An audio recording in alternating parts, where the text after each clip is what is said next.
heading out of the Dunlop chicane and down the hill. That's where the short Bugatti circuit turns off. But Andrew, this is the full track, nearly 8.5 miles, 13.6 kilometers, and it is one of the most demanding tracks in the world, isn't it? Oh yes, without a doubt. It's obviously, it's got everything. It's got some what feel like very, very slow corners, and of course, you know, when you've been whistling down the Morsan, you get rather familiar with high speed, so it's that much more difficult to get your braking points right, and obviously the cars are designed to go very quickly, so they're less easy to drive around the slower corners.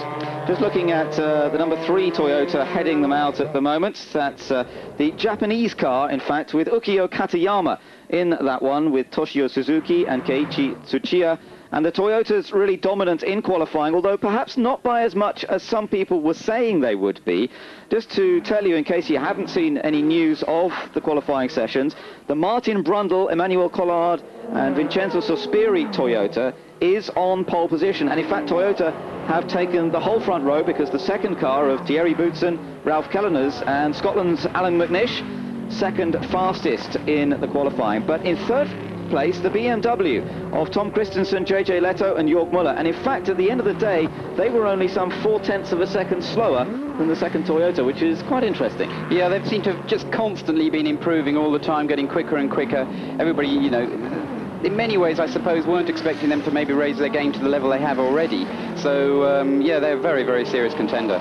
Looking at some of the cars on track at the moment, you saw the Toyota up front at this queue. They're just taking things fairly steady. Behind the Toyota with its lights on is one of the Panos cars from the United States. Now this year we're seeing this open top Panos. It's a front-engined machine, and it's not since 1962 that there's been a front-engined open top sports car here at Le Mans. Bizarre looking machine. There it is in the second of these two cars in the frame at the moment. And Andrew, it certainly caused some amused glances up and down the pit lane. It gets quite a cheer every time it comes past the stands. well, I think it's great, and it's particularly good for a race like this, because Le Mans is a special. It's almost got a strange feeling to it, and they've got these very sensational looking cars from you know, the likes of Mercedes and Toyota, and yet the Panos, which is extremely quick, somehow just doesn't look like in that kind of mold. So it's great fun to see it out there, and obviously a genuine car, car to do the job out there. Yeah, and some great drivers in the lineup, yes, aren't there? Absolutely. David Brabham,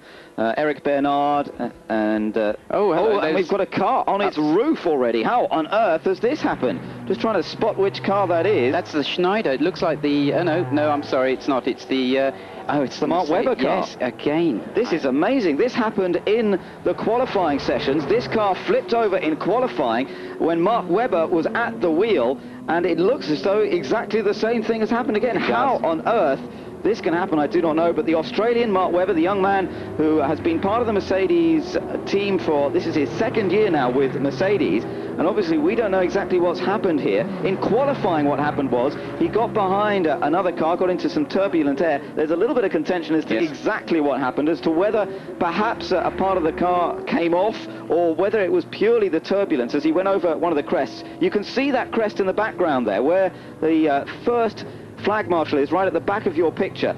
These crests, really, the car really does go light over these crests. Yeah, it does. I mean, it's very, very worrying to see that situation, obviously, because it's happened before.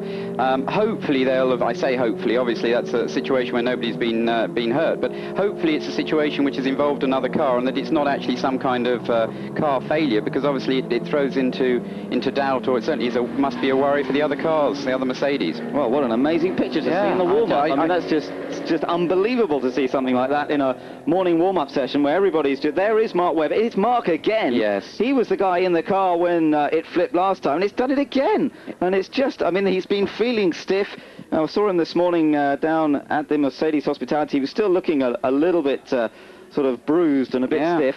And the thing's gone upside down again. This is really bizarre, I have to say. I think he probably rather hopes he's actually going to wake up and find out that he's still reliving what happened to him in qualifying. So, but unfortunately, it's obviously reality, and I reckon the other drivers are obviously going to be equally distressed by what's happened. But it's good to see that he's actually looking, I say okay, but he's obviously not badly hurt.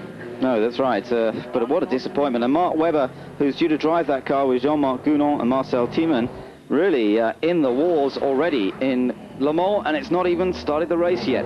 So drama indeed. Meanwhile, we're looking down into the Toyota pits there. Toyota coming into this race very much as the favourites. They've got that Mercedes back up on its wheels, by the way.